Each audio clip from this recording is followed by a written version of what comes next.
Welcome back to another episode of Lancer Central. My name's TJ Wengert.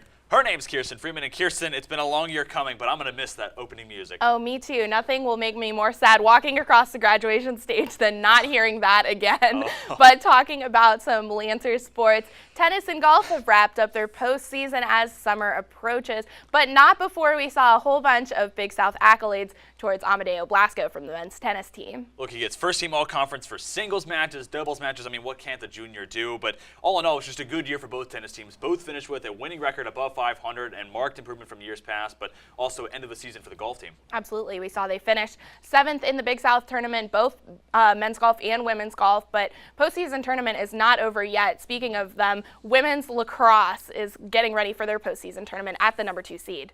And women's lacrosse is red hot. Winners of 5 consecutive games. And Kiersten, they have a lot of offense, but Danielle Burke, the freshman between the posts, has really stepped up. We saw she has 106 saves so far this season, 8 wins on the season, and 9 saves just last week versus Campbell, and 4 of those came off free positions. Right. Over this 5-game winning streak, a save percentage north of 42%, 32 saves, 13 of which against Gardner-Webb, and she has been fantastic. And along with a back line of Jordan Howard, Olivia Zubalaga, and Corey Callender, she's been excellent, exactly what they need to anchor that back line. Absolutely. And speaking of Jordan Howard, we got the opportunity to speak with her about the postseason tournament. Here's what she had to say. We feel really good going into the conference tournament as the 2 seed. A Longwood lacrosse team has never done this feat before, so it's a real honor to be a part of this, and I'm so proud of every member of my team with the hard work we've been putting in since August, really, not even just since January. We've all really come together, and we're really excited to see what we can do. Some of the strengths we have as a team, we have really good team chemistry. We've been really working on both sides of the field on offense and defense, and having strengths on those 2 sides of the field make it a whole complete team effort that has been able to make us win and help us to win these last 5 games. The Longwood softball team is sitting comfortably at the number 1 spot in the Big South Conference, and as their schedule winds down, we're seeing that freshman Alexis Whalen really has a spotlight on her. Yeah, she's one of my favorite players to watch on this team. She's hitting .259, team best 7 home runs, 33 RBIs, good for 2nd on the team. And she's just looking to hit early in the count. She's very aggressive, and that leadoff spot, she provides a lot of pop at the top of the lineup, and they're going to need it with their upcoming schedule. Absolutely. They've had a week off, basically. Then they've got midweek series this week versus Hampton. They'll be at Presbyterian College, and after that week-long break, head coach Kathy Riley said she was just a little tired of sitting at home, a little restless. So they're really excited to get back in action.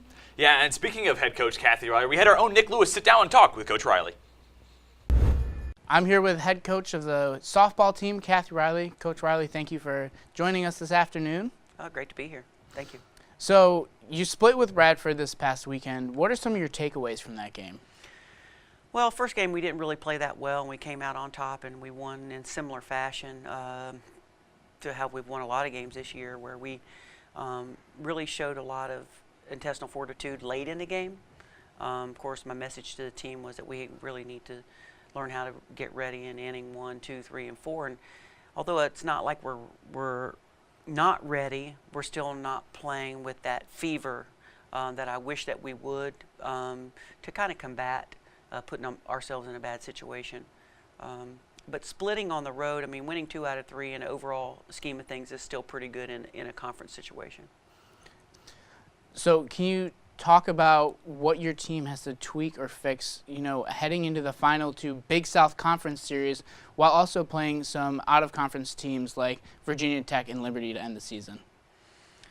We have to fix just being extremely determined that there's a place that we want to go. And I think consciously making a decision, number 1, it has to start with our seniors, and then it has to carry over to everyone else, in that we're wanting to win a conference title, and we're wanting to win the Big South Championship and go to the regionals. And we have to want that more than some of the other things that go on in your life, because anybody that is driven is going to have to sacrifice things to get some of those items that they want. And for us, that's what we have to do. And right now it's school and softball, and those are 2 things that we can concentrate on, and really nothing else.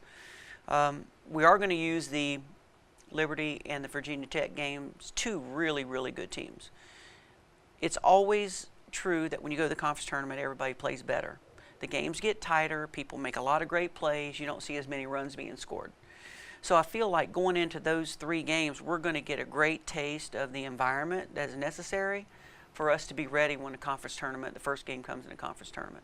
Softball will end their Big South Conference play by hosting Hampton on Tuesday and then traveling to Presbyterian to end their conference season, and then they will head to Virginia Tech and Liberty. Coach Kathy Riley, thank you so much for joining us today. I appreciate it. I had a great time. Thank you. Back to you guys. Transitioning to the baseball team, though they're on a losing streak, redshirt junior Carlos Grito is swinging one hot bat. Absolutely, the catcher. We've seen that he sat out one season due to injury. He's back. He brought in 14 runs so far this season, and kind of his mentality being a catcher in the lineup, it just gives him a different perspective. Right, and head coach Ryan now talks about that over and over again, knowing how another team will pitch and call a game against him, and it's paid off. Batting .306, a home run, 19 RBIs. They're going to need him with their upcoming slate. Absolutely. They're at Norfolk State tonight, finishing up a long road stretch. Then they see the next 11 games will be at home, including this weekend. Big South newcomer USC Upstate comes to Farmville. Right, and we're certainly going to keep our eyes on that. And also, we want you to keep your eyes on some of our favorite moments of the past year with Lancer Central. What's going on, guys? I'm Darius Thigpen, I'm TJ Wengert. and this is Lancer Central. This is going to be my last episode of Lancer Central.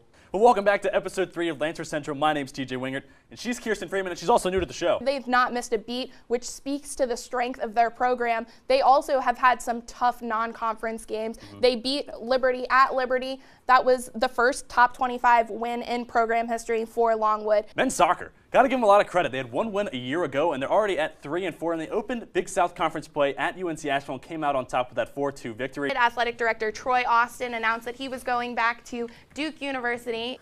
I'll definitely be, only a couple hours down the road, so it's not goodbye. It's really just see you later. Women's soccer coming into today's action red hot. Winners of 3 in a row, beating Presbyterian, Hampton, and at USC Upstate. Saw those first 4 games of the season were all wins. Very powerful move for first-year head coach Griff Aldrich. They're trending upwards, and they've made huge strides from where we saw them at the beginning of the year under our first-year head coach, learning a new system for the players. And by Big South Conference tournament time, I think you might be right. They might be a dark horse, to say the least. And we've seen spring sports have already started off strong with double-digit wins in just 1 week, including women's golf down in Charleston, South Carolina. And then men's golf gets their start next weekend in Daytona Beach, Florida. And looking at the baseball team that took 3 out of 4 against Maryland Eastern Shore, the softball team, winners of 6 in a row, and we expect great things from them, but also the tennis team living up to high expectations. Women's tennis is already 4-1. Men's tennis has seen 2 Big South Conference Player of the Week awards so far, and women's lacrosse isn't doing too shabby either. Speaking of Big South accolades, Caitlin Lucarelli, 7 goals in their 14-12 win over George Washington. And men's golf team is coming off of a strong performance this past weekend where they finished 3rd at the Lonnie Barton Invitational, and then the women's golf team out in Williamsburg this next weekend. And men's tennis isn't doing too bad either so far. Now they got a winning record sitting at 5-3. We're supposed to start conference play this past weekend, but as we joked about in the Open,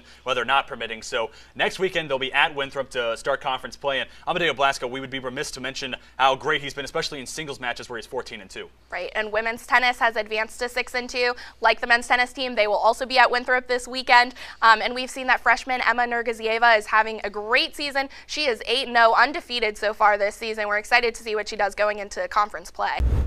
Well, as another season of Lancer Central draws to a close, I'm certainly sad to see it go as a graduating senior, and I know a whole bunch of our other Lancer Central crew is also graduating. Well, Kiersten, I want to personally thank you as well as the rest of the seniors that make up our Lancer Central crew for everything they've done to make Season 3 what it was. So, one final time, I'm TJ Wengert, she's Kiersten Freedman, and for our entire Lancer Central crew, until the fall, we are signing off.